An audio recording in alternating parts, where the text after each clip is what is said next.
VK Mishra present. हमारे channel पे बने रहने के लिए हमारे चैनल को लाल बटन दबा करके सब्सक्राइब करें और साथ में बेल आइकन घंटी दबाएं। जय श्री राधे कृष्ण। आप सभी का हमारे YouTube चैनल पे बहुत बहुत स्वागत है। यूं ही ज्ञानवर्धक जानकारियाँ प्राप्त करने के लिए हमारे इस चैनल को लाल बटन दबा करके सब्सक्राइब करें, साथ में बेल आइकन घंटी दबाएं ताकि मेरे वीडियो का नोटिफिकेशन आपके पास सबसे पहले पहुंचे। आइए आज मैं आपको मार्गशीर्ष शुक्ल पक्ष में पड़ने वाली एकादशी, जिसे कि मोक्षदा एकादशी के नाम से जाना जाता है, जो भी भक्त सच्ची श्रद्धा व विश्वास के साथ इस व्रत को करते हैं या इसका कथा श्रवण करते हैं तो उन्हें मोक्ष की प्राप्ति होती है और सभी प्रकार के सुखों की प्राप्ति होती है। इस एकादशी व्रत करने वाले या उपवास करने वाले मनुष्य का ही नहीं अपितु उनके पितरों का भी भला करता है। अपने किसी सगे सहोदर मित्र बंधु को भी इस उपवास का फल अगर अर्पण किया जाए तो उनके भी सभी पाप नष्ट हो जाते हैं और उन्हें सुखों की प्राप्ति होती है। इस बार मोक्षदा एकादशी का व्रत 25 दिसंबर 2020 दिन शुक्रवार को किया जाएगा। तो आइए सुनते हैं मोक्षदा एकादशी की कथा। बोलिए प्रेम से भगवान विष्णु की जय, माता लक्ष्मी की जय। बहुत समय पहले की बात है। वैखानस नाम का एक राजा प्राचीन नगर में राज्य किया करता था। उनके राज्य में चारों वेदों के ज्ञाता ब्राह्मण रहते थे। राजा अपनी प्रजा का पुत्रवत पालन किया करता था। एक रात्रि को स्वप्न में राजा ने अपने पिता को नरक की यातनाएं भोगते देखा। इस प्रकार का स्वप्न देखकर राजा बड़ा ही व्याकुल हुआ। वह बेचैन से सुबह होने की प्रतीक्षा करने लगा। सुबह होते ही उसने ब्राह्मणों को बुलाकर उनके समक्ष अपने स्वप्न की सारी बातें बताई। हे ब्राह्मणों, रात्रि को स्वप्न में मैंने अपने पिता को नरक की यातनाएं भोगते देखा है। उन्होंने मुझसे कहा कि हे पुत्र, मैं घोर नरक भोग रहा हूँ, मेरी यहाँ से मुक्ति कराओ।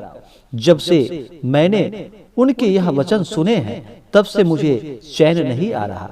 मुझे अब राज्य, सुख, ऐश्वर्य, हाथी घोड़े, धन, स्त्री व पुत्र आदि कुछ भी सुखदायक प्रतीत नहीं हो रहा।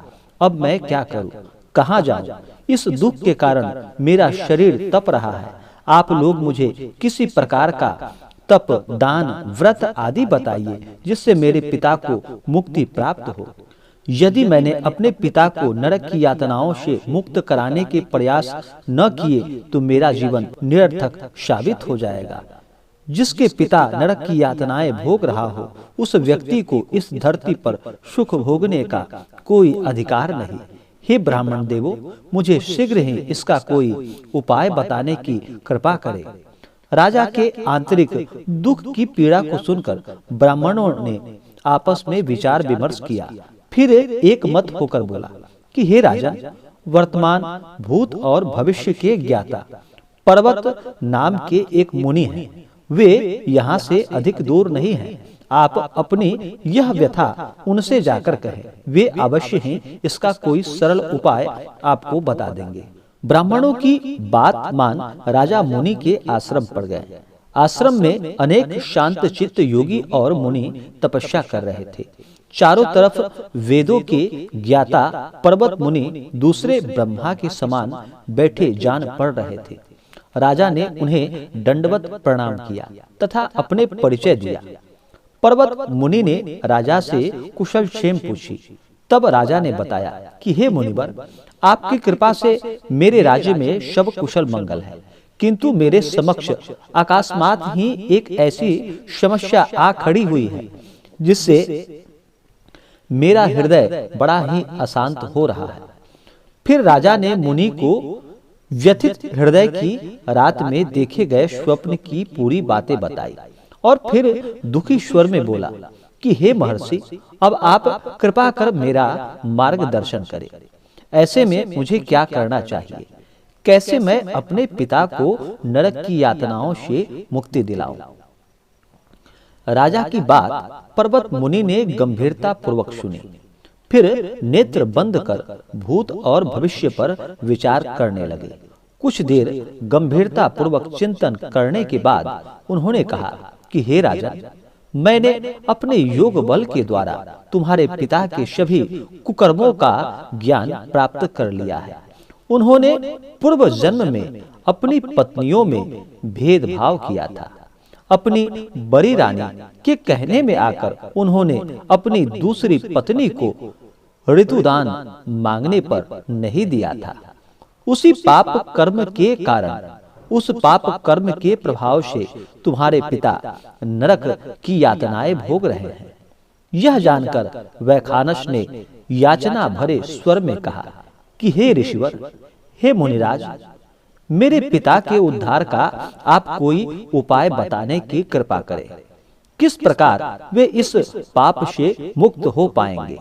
इस पर पर्वत मुनिराज बोले कि हे राजा, मार्गशीर्ष माह के शुक्ल पक्ष में पड़ने वाली एकादशी, जिसे कि मोक्षदा एकादशी के नाम से जाना जाता है, यह मोक्ष प्रदान करने वाली एकादशी है।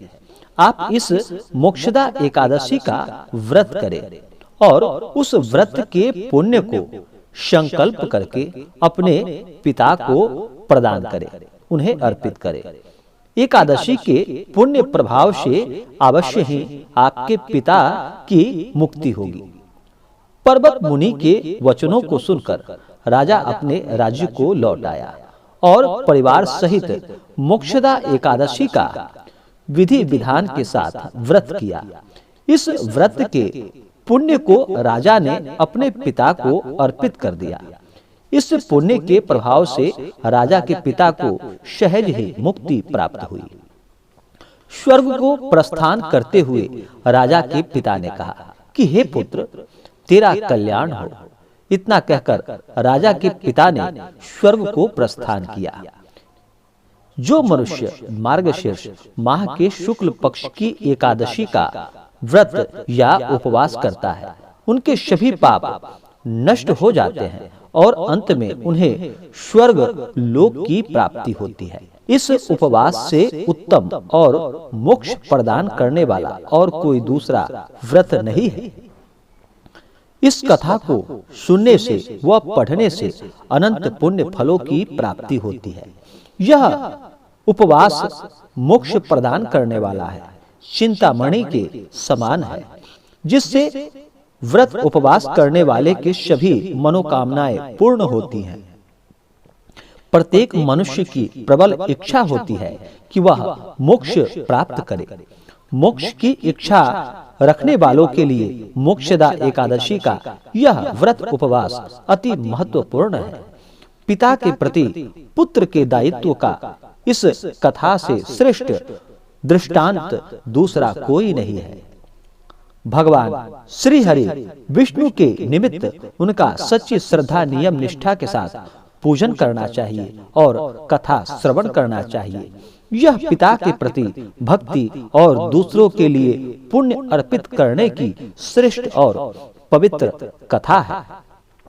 इसका उपवास केवल उपवास करने वाले मनुष्य का ही नहीं, बल्कि उनके पितरों का भी भला करता है। अपने किसी सगे सहोदर, मित्र, बंधु को भी इस उपवास का यदि फल अर्पण करने से तो उनके भी सभी पाप व क्लेशों का नाश हो जाता है। तो बोलिए प्रेम से भगवान विष्णु की जय, माता लक्ष्मी की जय। तो यह जानकारी आपको कैसा लगा, हमें कमेंट करके जरूर बताएं।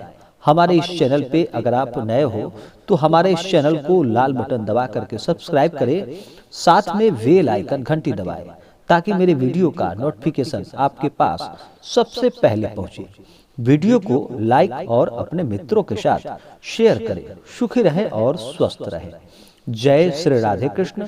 धन्यवाद।